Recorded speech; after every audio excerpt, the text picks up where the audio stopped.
you typically, want to like talk about when you meet somebody as a potential co-founder? Victoria, let's go with you. Oh, top three is tough. I would say first, I would ask my co-founder what would make her or him, what would make them kind of think of our startup as a failure, right? So if at the beginning, and she already sees like, you know what, if we don't get 100 customers in a month, this is a failure, I'm out. That's a huge red flag. Or if down the line, we do not get investments and she sees that as a failure, well, I just want to work harder and get that investment down the line and she sees that. So that's also kind of red flag. So that's number one thing I'd ask. Other two, And maybe. Victoria, I'm curious, what did you talk to Pia about? I mean, Um, you had these conversations. Like, what did you guys actually talk about? And you guys knew each other before, right? So, like, but knowing somebody and then being like, we should start a company together are kind of different. Like, how did you broach that? Were you like, hey, Pia, we should start a company together? Like, how did that work? yeah, so when P and I started Beauty Buddy or came up with the idea, we both had full-time jobs. And how we decided to dive into Beauty Buddy was one day we were watching this really horrible movie. It's called Amelia on Netflix, if you want to see it. And we had one too many gin and tonics, and we decided to, let's just brainstorm some ideas. And while we were doing that, I think one of us segued into like, hey, let's book a salon appointment. And then the others were like, oh yeah, that's such a pain in the ass, blah, blah, blah. So one thing that really struck with me on why I should do this with Pia is because number one, she understood the industry that the problem was in, and she also experienced the problem firsthand. So I think interest wise, that's number one. Second would be the commitment. So I was willing to leave my full-time job for this, but was she? And the fact that she did, even though she had the offer to be relocated to the HQ in another country, and she was all set. She was supposed to leave the month after, and she said, "You know what? No, like I believe in this more. If that, I'll go do this thing with you." I think that big commitment really showed that this was gonna evolve into something bigger with her. It sounds like commitment is like the probably like the biggest thing of all. Yeah. And you brought up something interesting, which is like, at what point would that person give up? I think was your first point. And Yeah. I never really considered that. That's like a good like bar, I think, for commitment as well. Hey, Luke, like I think same question. Like, what are like your top three things you look for in, and what was the conversation with Don? I mean, I know a little bit of the backstory. You guys were introduced by your wife. Yeah. So for context, my wife is from Central Asia, Kyrgyzstan. His wife is from Kazakhstan, which is like a neighboring country. And in Singapore, there's like this small community of Central Asian people. And so my wife and Jean's wife met up, and then they were like, "Hey, we should do like a double date sort of dinner." And I hate double dates, but I was like, "Fine, if you really think we should do that, we should do that." So I went there. I was like really not expecting anything, and just I think hearing their stories was very striking to me. So I think with regards to grit, right? I think you can pretty much find that out if you hear what sort of life a person's been through. Hmm. And so for people like myself who was born and raised in Manila, not very rich family, that sort of thing, um, he was probably able to say like, oh, he actually went through a lot of trouble and a lot of hardship to get to where he is.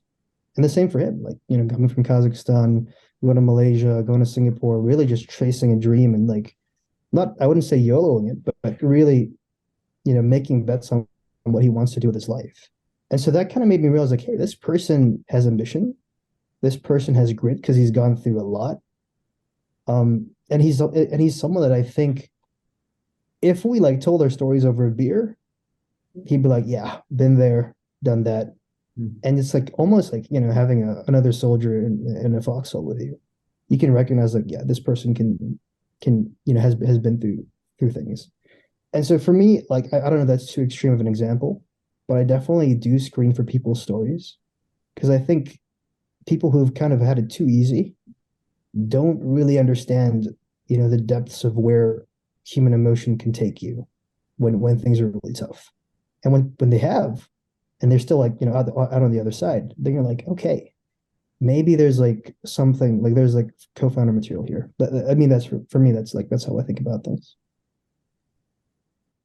I love that, like having the shared kind of experience almost and kind of just understanding where the other person's coming from. I, yeah, I feel like that's almost like a vibe, right? Like you instantly vibe with the other person. You're like, yeah, 100% get it. Suket, I know this is probably like a little different for you and Brian, but what did you guys even talk about anything? Or were you guys like, I know your coffee shop story every Sunday. I think I was similar to probably like Luke, where I had tried to start a bunch of other companies with friends before I met Brian, like over and over actually.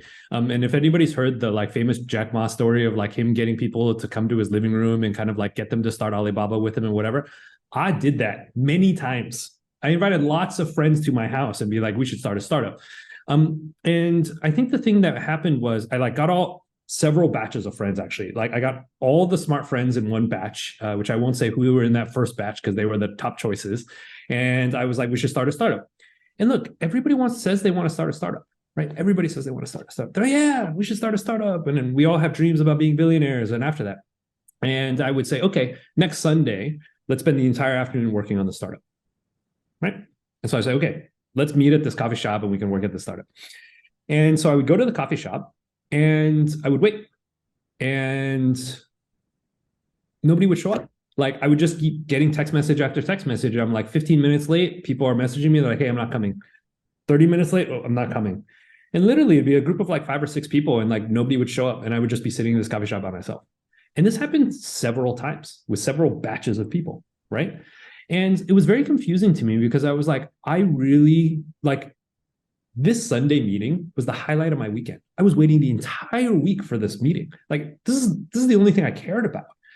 And it just was very weird. It was like very surprising and shocking to me how little other people seem to care about it and how much I seem to care about it. Like this is the only thing I cared about. And then when I met Brian, I kind of ran the same test. I was like, he was like, you have pitched me the startup. And I was like, yeah, okay, let's meet. It was actually my brother's house, the house he still lives in. We were like, let's meet at my brother's house. We'll meet at 12, right? And so Sunday comes around. I come to my brother's house at 12. Him and his brother are already sitting down working, headphones on. I don't even know what they're working on because we haven't even talked about what the startup is, but they're already working. And I go to my brother and I said, am I late? He's like, nope. And I was like, they just came early? He's like, they came 2 hours early. And I was like, why did they come 2 hours early? They said they were excited. And I was like, these are my people, right? Like that was it. Like, and look, I think it was part of me was like, I kind of figured we would be dead in like 3 months or 6 months anyway. So it's like, even if this doesn't work out, like we're all, the startup is going to be dead. So I can just find new co-founders. Like it's fine. Like I was like, whatever. Right. But it was the first time that I feel like, and actually even kind of like to this day, it was the first time that I met somebody who like took startups as seriously as I did in the sense of like how important it was to the kind of their life. And it wasn't just a job. And it was like this thing we really wanted to do. And we just like had a lot of fun doing it. And we talked about it when we weren't working on it. And it was just like, it was kind of this feeling of kind of like, and maybe this is what Luke was talking about. And, you know, this happens differently for different people, but like, at least from a professional context, when I would like sat down with Brian, I was like, this is my people, right? It's like, he gets it. Like, he doesn't, I mean, everybody here kind of knows Brian a little bit. It's like, he doesn't really care about anything else but startups, right? And so it's like, this is kind of like my person. So my criteria at that moment was like, do they just show up for the Sunday thing? And Brian showed up. So he became my co-founder. And again, not advice I would give anybody, but there is some like element to this story of just like, and I think to what Victoria was saying, it was just like, I think if you are very serious about this and you really want to start a startup, you need to make sure that the other person is equally serious. And I think for kind of like Victoria's case, it's like Pia gave up this like lucrative other job in this other country and stuff to kind of join this startup with Victoria when frankly they had no users and no real kind of like thing. And she was like, yeah, let's do this. Right. And so I think that's important.